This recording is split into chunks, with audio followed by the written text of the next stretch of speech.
fases temporárias foi um grupo de estudos. Isso é uma coisa estranha, nova. A gente vai ter que inventar. O que é um grupo de estudos? Sempre que o palestrante fala que quer colaboração de todos e tal, na verdade ele não quer, né? Ele vai falando e você não tem nem onde entrar, apertar, nada. Por isso eu não quis dar uma palestra sobre a minha tese, sobre Marcelo Brodato, mas formatar um lugar em que a gente possa ir devagar, mesmo porque é um terreno tão bonito, ou tão difícil quanto bonito, tão possível de entrar, parece tão fácil, tão alegre e feliz, parece tão fechado, tão cheio de segredos. É um cara doido, um cara maravilhoso.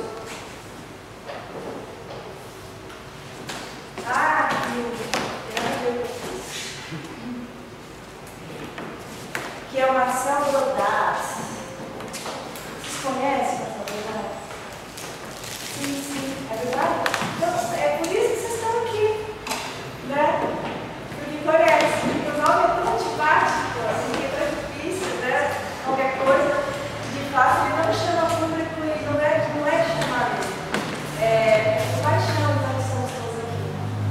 Vamos fazer isso juntos. Muito bom saber que vocês o conhecem. Eu conheci há 2 anos só. E passei esse verão traduzindo um dos textos dele. Lembro do verão?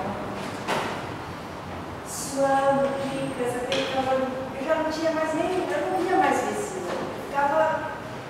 Ia tirando a roupa e a janela aberta e traduzindo aquilo. Eu estava num lugar mais feliz do mundo. Eu estava sozinha, eu, Brodato, e risadas, e alegria. Foi, para mim, um encontro tão incrível. Eu espero que a gente possa compartilhar aí segredos do Brodato. Então, hoje, primeiro de julho, mandei para a gráfica o negócio. Então, não tem mais como mexer. Mas eu percebo que tem tanto a ser feito ainda. Então, esse grupo de estudo é um começo. Um começo para a discussão, para o fundamento meu e de vocês. Agora, acabei uma etapa que era obrigatória e agora começa o prazerzão, sei lá, mais solto, formato e tal. E eu vou, então, apresentar e mostrar para vocês junto o meu projeto, tá? Eu ainda faço, na busca do título de imperatriz, duquesa, doutora, conforme eles me derem, o título é Imagens Visuais. Então, a minha tese não é de historiadora, a minha tese não é de crítica, a minha tese é de artista visual. Por isso, eu escolhi o formato catálogo. Eu imaginei no começo que eu ia fazer uma exposição, eu pensei mesmo que ia fazer uma exposição, que eu ia usar a Casa Andrade de Muricy e ia fazer o Brodato, mas com projeções fantasmagóricas. Então, as imagens que eu conseguisse catar, eu ia passar a fazer as salas, que eram as sessões do Museu dele. Isso eu já esqueci completamente, mudei minha opinião, digo, não quero fazer exposição sobre o Brodato, não existe. Não existe. Para mim, aprender sobre o museu e perceber que ao final do museu ele acaba, ele mingua. A minha tese faz assim, começa o primeiro capítulo, eu escrevi umas 40 páginas, o último capítulo eu escrevi umas 2, e assim, e assim foi o meu ânimo de pensar em fazer exposição e tal, porque parece que era imprescindível que aquele museu desaparecesse. E que ele desaparecesse efetivamente. A gente só vai falar disso no Brasil. Na Lisete, né, teve uma exposição em 2002, a Bienal do Aguilar, não, 96. 96, na Bienal do Aguilar, a gente teve uma sala branca, uma peça do Brodato. Depois no Brasil nós tivemos na Lisete, na Iato, e depois teve uma exposição coletiva com 120 artistas, tinha o Brodato lá, eu não sei qual era a peça que ele estava. Mas só essas 3 exposições, não há publicação em português sobre ele, o negócio sumiu.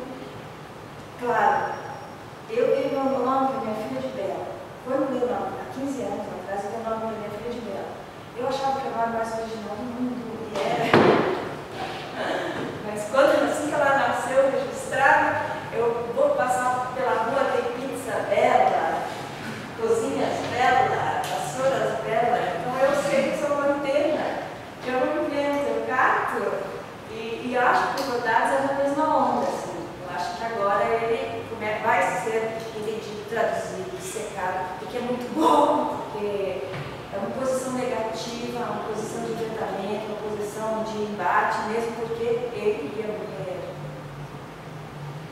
O museu nasce em 68, mas em 70 ele sabe que está acometido de uma doença cujo fim só pode ser a morte. O fim é fatal. O fim só pode ser a morte. Então, quando a gente está para morrer, a gente sabe, né? As coisas não são mais muito leves, não se está brincando, ele dá mais em arte. Aquilo que você pensa quando você pegar a tua tábua de salvação, aquilo que você quer deixar como um legado. E então, os gestos do Dourado serão muito fortes, definitivos, ferrados. E não está lá atrás de neco, não. Ele fala algumas coisas divertidíssimas, porque é radical quando a gente não vê como alguém que quer construir uma carreira de longo alcance, né, que quer ganhar dinheiro, como o Brodás quer ganhar dinheiro, mas quer ter assim muito tempo. Ele não tem, ele é. Bom, e o museu dele? Eu não sei como fazer isso, é um grupo de estudo, tá? Tem uma numeração ali. 21, página 21. Falando com esse nosso desculpa, não tem nada a ver com vocês.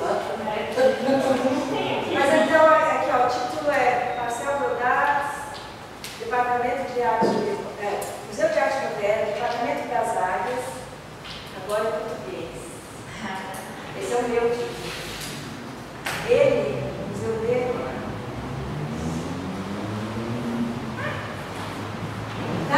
começa em 68, ele inventa um museu na casa dele, em 1968, e aí constrói 12 estações. Dá para pensar em estações. Quais são as funções? Desde o começo é uma ficção, é uma invenção. E ele pensa em seção, departamento e seção. Museu, departamento e seção. Por conta desse compartilhamento, desse racionalismo. Por conta que eu descobri de um evento político, cultural, especificamente na cidade de Bruxelas. Mas, vamos ao museu. O museu tem a seção do século XIX e era isso. Junto com a seção do século XIX, nós já vamos ver rapidinho, né, a gente poder estar na cara. Ele está sozinho numa sala com que tem caixas vazias e os cartões postais na parede. O que ele inventa, para ter uma comunicação com o mundo, porque o museu que é um espaço de debate, um debate necessário na cidade de Bruxelas, ele inventa uma sessão, um lugar de conversa que é através das cartas abertas.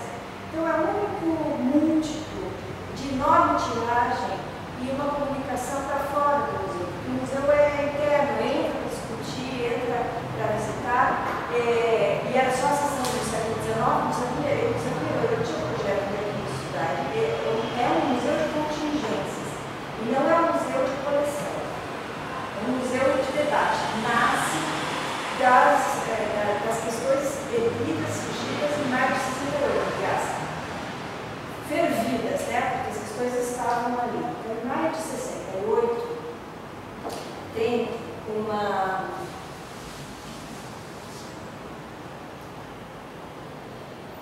São 530 páginas, 250 aqui. Maio de 68, nada aqui, chiquei.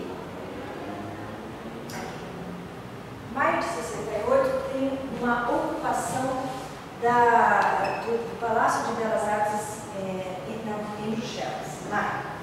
Essa ocupação vai durar em Bruxelas 3 meses. Em Paris vai durar 20 dias também. Paris, maio de 68, as manifestações, as revoltas, a ocupação vai durar 20 dias. Aqui dura 3 meses. O Marcel Brodás está lá. E o Marcel Brodás está lá junto com um grupo de poetas surrealistas e artistas. São 2 grupos que ocupam. Um político, mais politizado, mais partidário, e um grupo de artistas.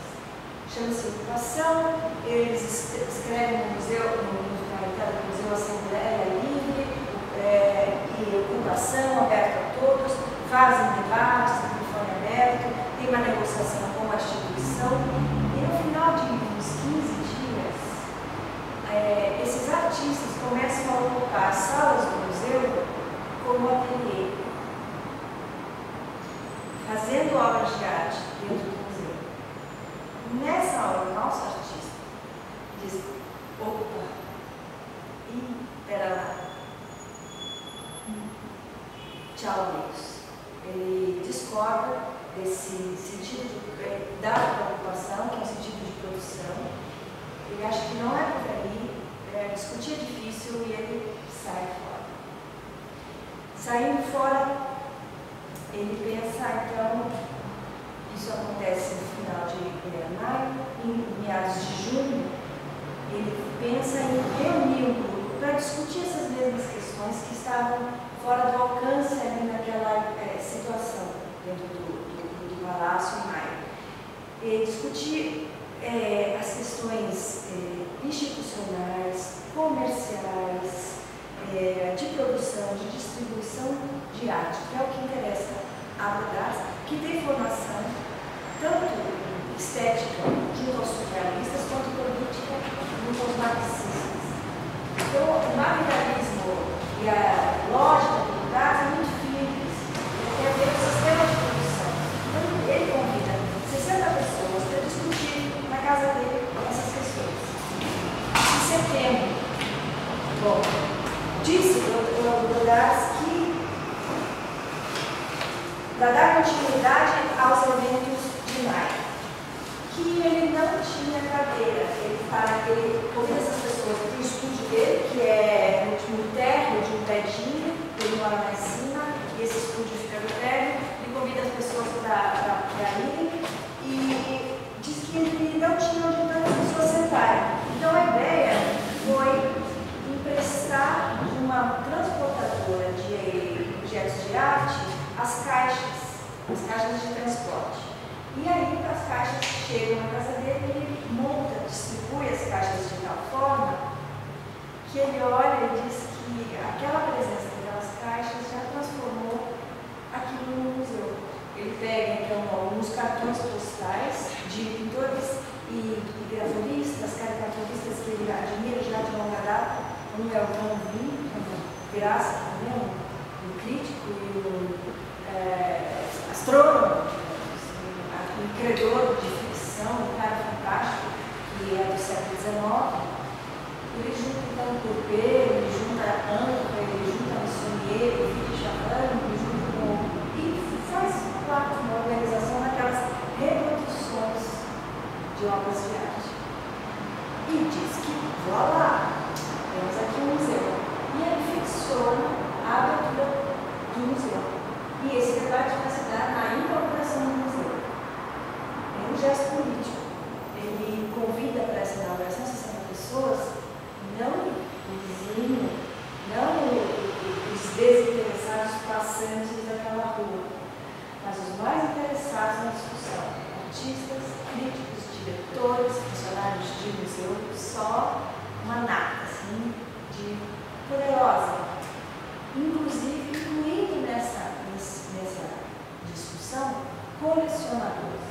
Então, Bruxelas era Bruxelas era político. Eu vejo muito semelhança. Não tem mercado, não tem galeria, não tem interlocução, não tem.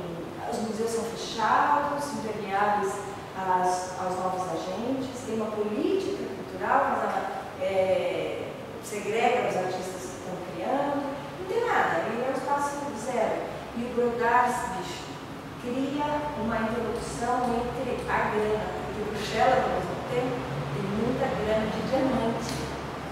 Então tem aqui ali, Easy Herman Diller, ele descobre, ele faz essas pessoas colecionadores. Tem um cara que recentemente meio que vendeu, meio que doou a coleção dele, o cara de Chaves, Herman Diller, que é o maior colecionador do Brodars. Ele vendeu para o MoMA recentemente.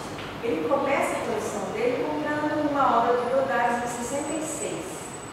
68 ele para numa discussão. 69 ele faz junto com o Brodars a sessão monumental.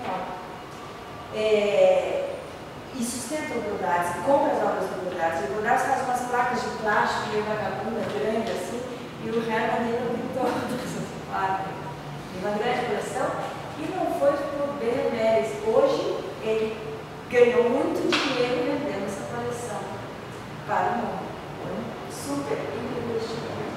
Então essas coisas para o Godard ficar mais claras, mas que ele teve que botar o trilho para botar o trem, não era só botar o trem no trilho, mas tinha que fazer o trilho, botar o trem no trilho. Teve que criar esse fetiche, essa situação comercial. E era comercial. Godard, não sei se vocês sabem, mas quando ele começa, vou para uma sessão aqui da minha tese, chama Sessão Financeira, que tem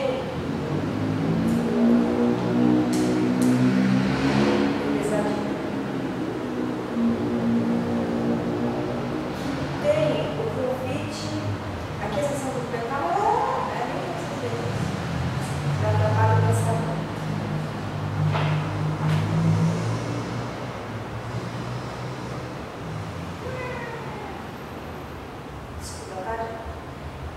Tem esse convite aqui, que é de 1964. Veja, o museu é de 68 e esse convite é de 64. Esse convite marca a entrada do Godard como artista. É o convite da primeira exposição dele. Ele era poeta, ele conta no Piscifismo, que é um colecionador, que ele era um marginal, um porra louca da cidade de Bruxelas, ele era um pobretão mesmo. O pai dele era maître de hotel, não era banca que ele pousasse lá, mas era de fato de uma família de maître que queria que o filho fosse bancário.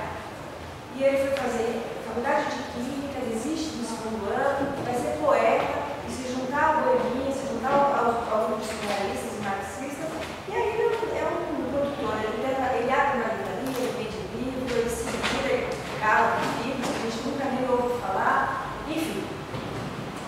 Mas em 64, quando ele quer abrir a lojinha de arte, ele declara no convite inaugural: eu também me perguntei se não poderia um dia vender algo e ter sucesso nessa vida. Já faz algum tempo que não sou bom em nada, tenho 40 anos. Por fim, a ideia de inventar algo insincero cruzou meu pensamento e me pus a trabalhar. Ao fim de 3 meses, mostrei o que havia produzido a Felipe Duarte San, o proprietário da galeria. Proprietário da galeria Saint Laurent. Ah, tá. Estou corrigindo a minha tese, tá? Proprietário da galeria Saint Laurent. Sim, isso é arte, ele disse. E eu estaria disposto a exibir tudo. Concordo, respondi. Se algo for vendido, ele fica com 30%. Parecem ser as condições normais. Certas galerias ficam com 75%. E que são, de fato, são objetos. Marcel Godard. Galeria Saint Laurent, Rue d'Esquerre, de 10 a 25 de abril, inauguração na sexta, das 10 às 18, sexta dia 10, das 18 às 20. Estranho. Blasfema. Porque mostra que ele quer fazer algo sincero. Ele fez os negócios em 3 meses.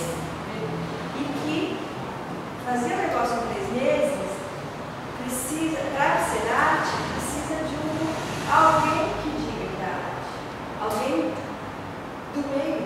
Alguém autorizado. Um galerista, que é alguém interessado em vender. Puta, se pode vender porque convence. Então, o galerista diz que é arte. Esse é o processo.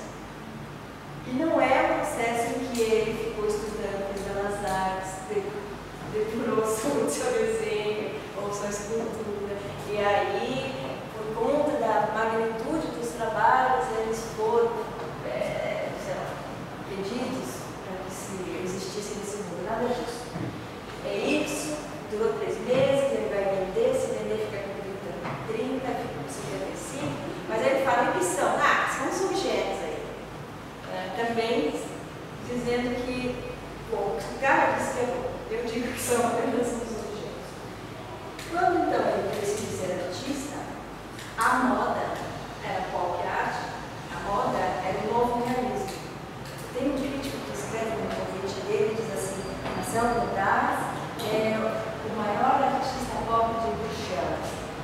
Embora ninguém saiba o que é pop, muito menos arte. E o Godard abraça a pop art, faz palestras sobre a pop, e os objetos dele são caçarolas com mexilhão, você deve conhecer.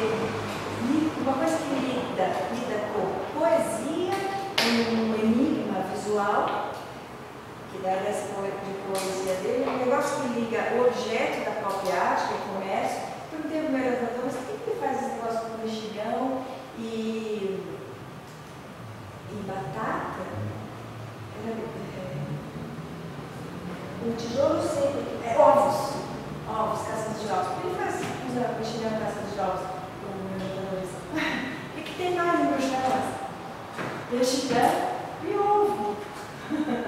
Eles fazem omelete, né? Tem mula e esses omeletes. Então ele pega a commodity, o objeto que é mais, que significa que já tem ali uma razão meio nacionalista de crítica, então, de comércio e tal. E ele faz esses objetos que ele conta a nossa vender e tal. O fato é que ele é um artista pop que fica ali remando e consegue. Tem o próprio cara dele, o Hobby, que tem uma cara, que é um vestido que segura uma sacola, que tem umas cascas de ovos, ele faz pedaços de tijolos, porque também diz que o Belga, quando nasce, já nasce com tijolo no seu estômago, tá? O Belga tem que trazer para casa, assim que pode, com 18 anos, você tem dinheiro com os tijolos, já vai sacar. Então ele também faz parte com tijolos, junto eu, que também por conta desse fator, desse ditado, dessa união de sentido que o objeto tem. Sentido aglomerado assim já com o objeto. Bom, aí com o museu, e o recorte do museu que eu faço é válido, porque o museu, em 4 anos, ele dá uma grande guinada. Marcel Godard não podia ser um artista menos do que o que tivesse na crista da onda. Ele inventou ser artista, ué. E nessa invenção não podia estar menos do que o que quer que fosse, tivesse no topo. E ele, com o museu, ele tem um instrumento que avança, inclusive, avança para, sai da arte conceitual e entra no terreno inaugural, que é a crítica institucional. Então ele inventa um troço para poder falar do museu. Mas ele não sabe se vai dar para falar. Ele está na casa dele e em 3 meses de museu tem 7 visitantes. Não é grande assistência. E vai ficar assim por um ano. Durante esse ano, então, o espaço que ele cria, o espaço público, de fato público, são as cartas. Vamos a ela então, né, a gente usa essa palestra, as cartas.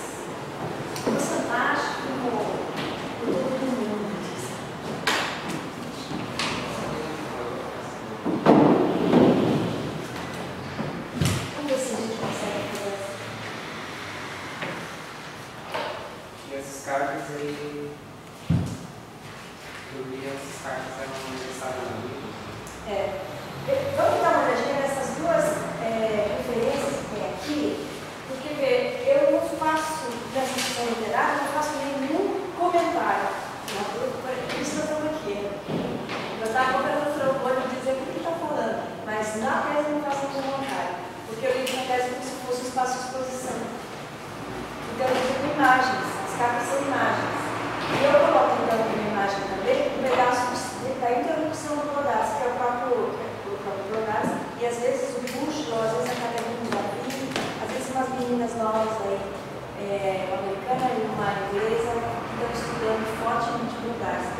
quase todas as formas de distribuição do final dos anos 60 e 70,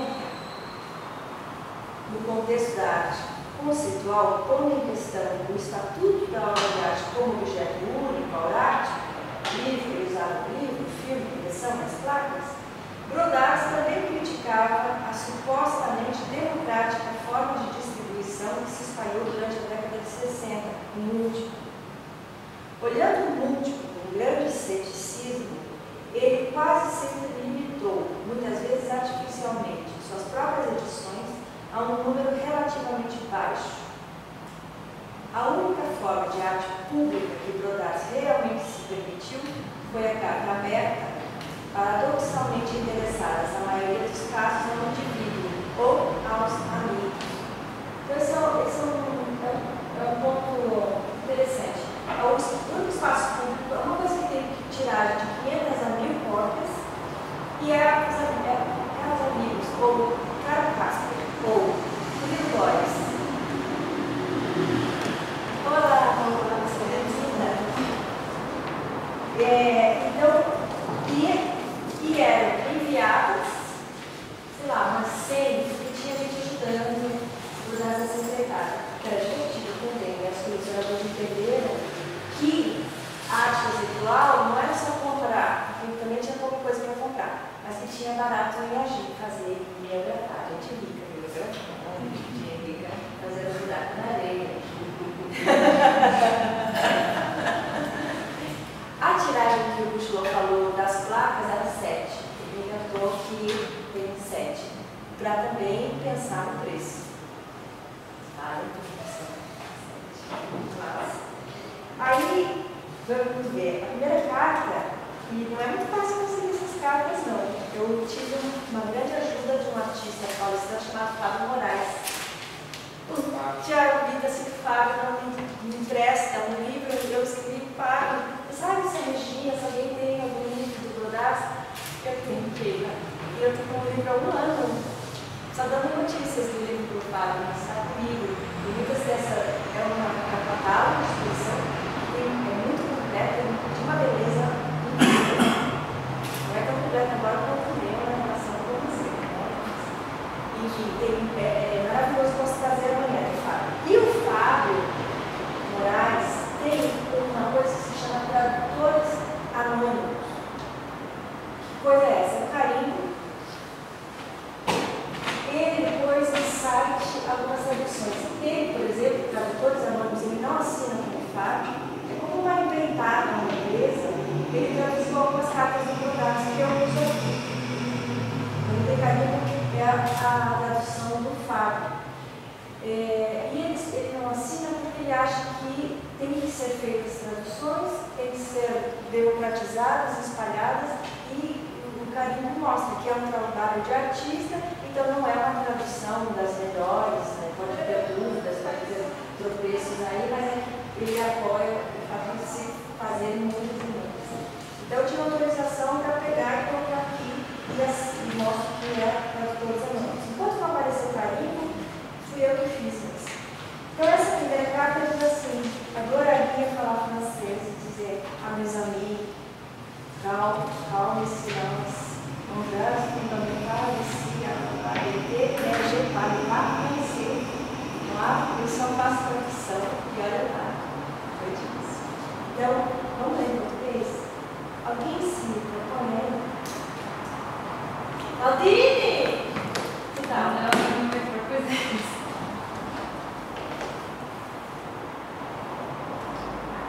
A meus amigos, a carta é para o Palácio das Belas Artes, 7/6/68. Paz e silêncio. Um gesto fundamental foi realizado aqui. Lançada uma forte luz sobre a cultura e as ambições de certas pessoas que aspiram controlá-la de uma forma ou de outra, o que significa que a cultura é uma matéria obediente. O que é cultura? Eu escrevi. Eu falava. Sou negociador por 1 ou 2 horas. Eu digo a mim mesmo. Eu percebo minha atitude pessoal. Tenho o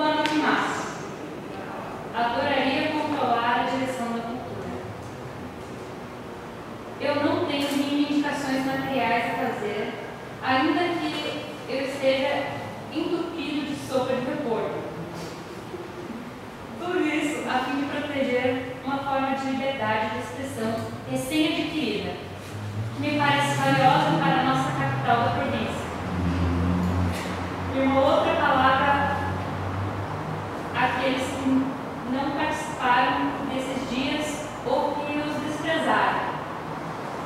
Não é preciso se sentir vendido antes de ser comprado, ou quase. Meus amigos, com vocês eu choro por Annie Orwell. Marcel Brodassa.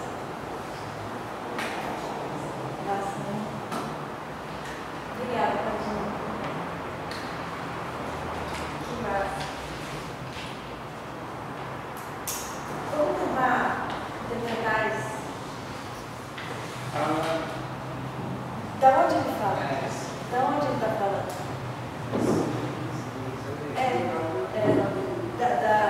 Da ocupação.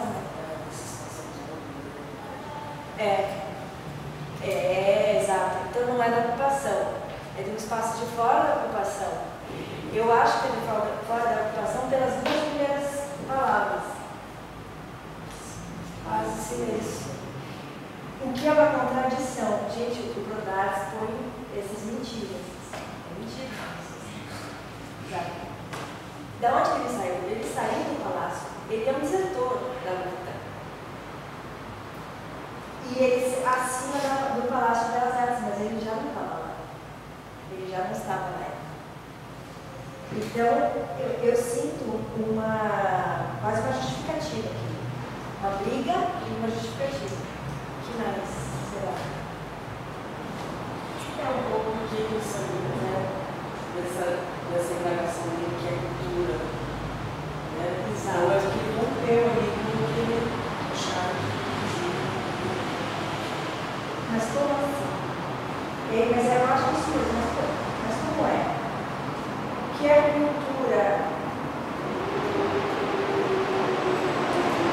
Gente, quando ele fala assim, o que é cultura? Eu escrevia, eu falava, sou negociador por 1 ou 2 horas, eu digo a mim mesmo.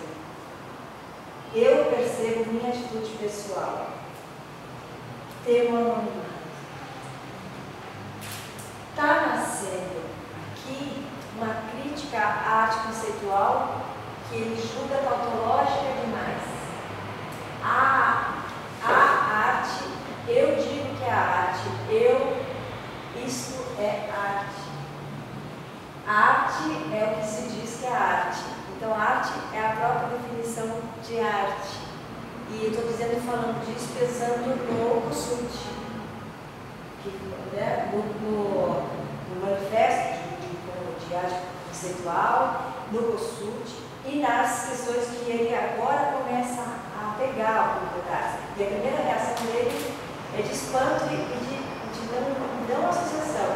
Ele tem um poema nesse momento que tem no YouTube, fala que é. No YouTube não, é um site francês. Vou passar para vocês esse site, que era a chamada para a exposição desse catálogo que eu tem ele declamando um poema que é Mar de Mexilhões, Mar de Lula, Mar de moldes. Eu preciso falar para vocês o que é a questão do molde. Mas, e nesse poema ele fala: eu sou o rei dos moldes, eu faço, eu tautologizo, eu falo de mim mesmo, eu sou Narciso, eu. E fala, nesse merda Lula, mar de mexilhões, ele fala, merda Lula. Ninguém já me falou, mas em francês também é a mesma coisa, não é? Esse merda Lula. Então, quando ele fala, eu escrevia, eu falava, sou negociador por 1 ou 2 horas, eu digo a mim mesmo, ele fala, ele negocia, mas ele está falando de si para si. É um jogo narcisista de quem é que fala agora. Eu falo, o outro fala. As questões não foram resolvidas, foram levantadas. Se querer que fale. Mas pelo jeito havia muito jogo de vaidade que vai fazer as pessoas se distribuírem e fazer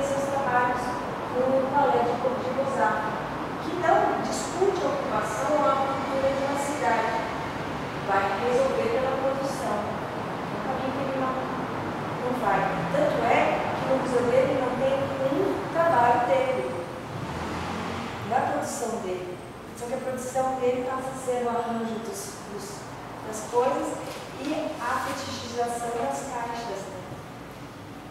Fazendo essa pausa do artista. Acho que a próxima frase até reforça isso, né?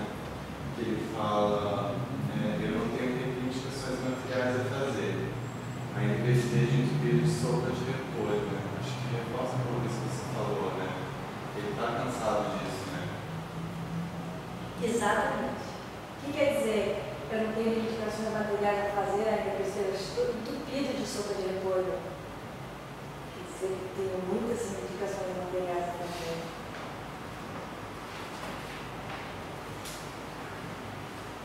Tudo isso a fim de proteger uma forma de liberdade de expressão recém-adquirida que me parece valiosa para a nossa capital da província. Eu não sei, gente, não sei mesmo, mas eu acho que essa última frase é sincera. A anterior não, mas a última parece que é. Eu não sei o que vocês acham.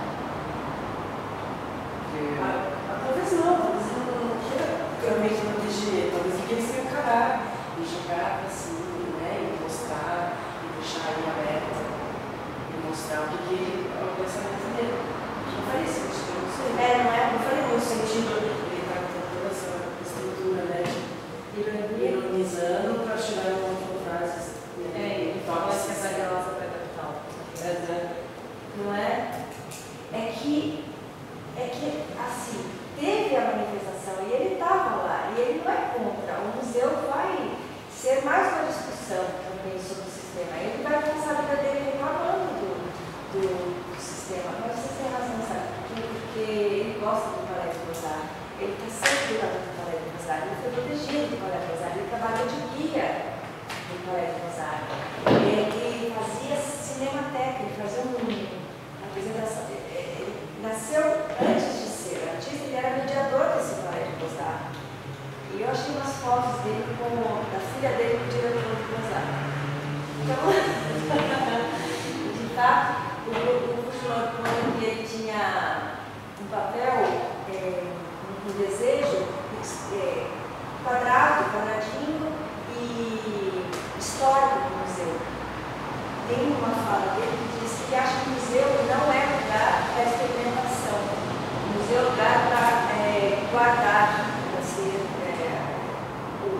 o guardador de uma história, digamos assim, e não de exploração, porque acha que esse campo de experiência é muito ideologizado, que está tudo muito confuso, que não está claro. E por isso ele prefere, então, as feiras de arte. As feiras de arte. Onde lá está, claro, o campo de batalha. Vejo até como, sei lá, isso, pensar o museu como lugar, esse lugar de guardar, não sei, mas, não sei, parece que ele indica um lugar para ele, que é o próprio museu dele, não sei, de guardar coisas. O museu dele coloca ele como, que não apareceu ainda, né? Que coloca ele como diretor, como curador, como uma instituição. Dá para ele um papel institucional, mas no começo para fazer o quê com isso? Cartas. Bom, então tá. Meus amigos, paz e silêncio. Paz e silêncio, a mim me remete que ele está longe do barulho da ocupação. Então, se no momento ele fala no palácio, depois ele fala paz e silêncio, ele está fora. Um gesto fundamental foi realizado aqui, lançando uma forte luz sobre a cultura e as ambições de certas pessoas que aspiram controlá-la de uma forma ou de outra, o que significa que a cultura não é matéria obediente. Ele diz que ele falava, ele também, ele queria e aspira a controlar a cultura. Eu adoraria controlar a direção da cultura. Aí ele conta com o casamento. É isso. Ele radicaliza. Vai mandar em casamento. Quer mandar? Exato. Eu acho que acontece hoje, esses projetos, um espaço independente, sai. Eu acho que é por isso que a discussão de espaços noturnos agora está borbulhando, né? Realmente, essa anti-institucionalização da arte. Exato. É ótimo ter uma cadeira para sentar, uma cadeira poderosa para sentar, né? E ele critica as pessoas que estão em instituições públicas que sentam como se estivessem sentados em suas casas, em instituições privadas, agindo em interesse privado, interesse de colecionador, interesse de mercado.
Aqui é a caixa, esses números são feitos com aquelas placas industriais, essas coisas industriais.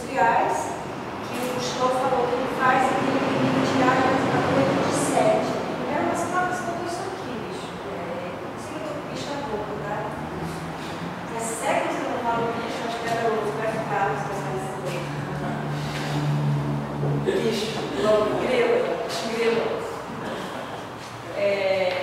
Às vezes eu estou com uma outra palavra na boca que é sofisticada, eles trabalham com sofisticado. Gente, que bicho melhor que sofisticado. Então eram placas como essas. E aqui a gente está vendo o número 5 feito como uma dessas placas, que é de plástico.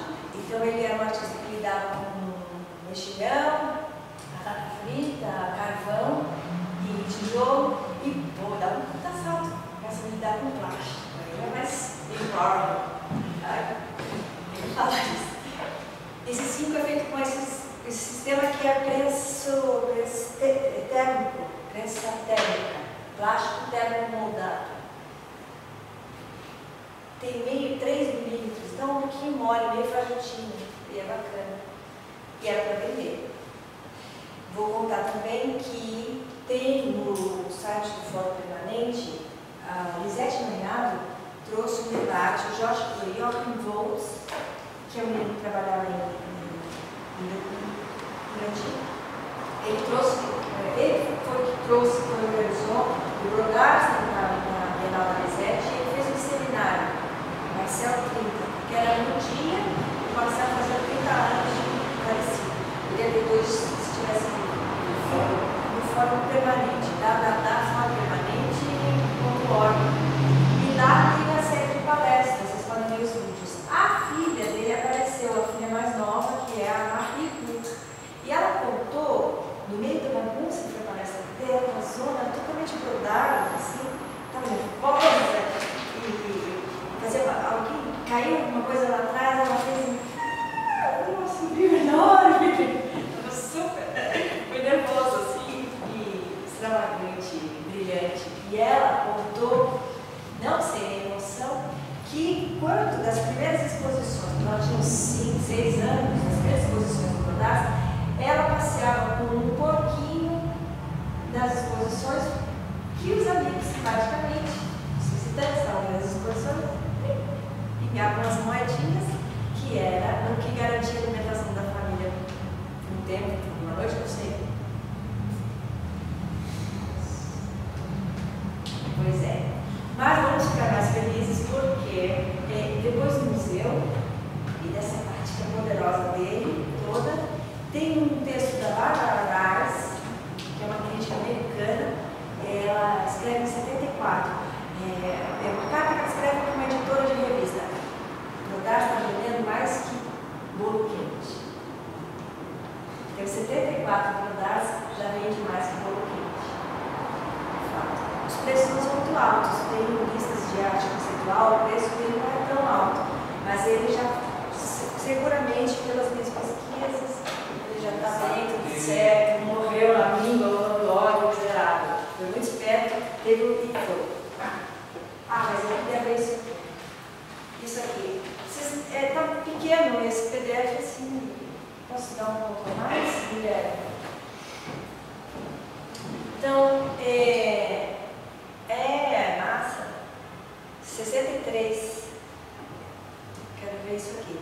63, antes de ser artista, ele escreve isso aqui, La Moule, cette roubable invité la moule de la société. Bom, traduzindo, tem que traduzir o mexilhão. Eu podia traduzir por marisco. Eu morava em Niterói, eu comia muito marisco. Não era mexilhão, marisco. Mas pensei que mexilhão mexe mais. Então, tem uma coisa meio patética assim, né, em tradução. Paciência. O mexilhão. Essa criatura esperta evitou o molde da sociedade. É isso que ele quer dizer. Mas o sentido aqui, olha, la mula, o mexilhão, escreve-se o peixe, da mesma maneira que molde. Então a ideia de mexilhão é que ele já é um molde. E ele é esperto porque ele escapa do molde da sociedade. Ele molda, a criatura esperta, ela molda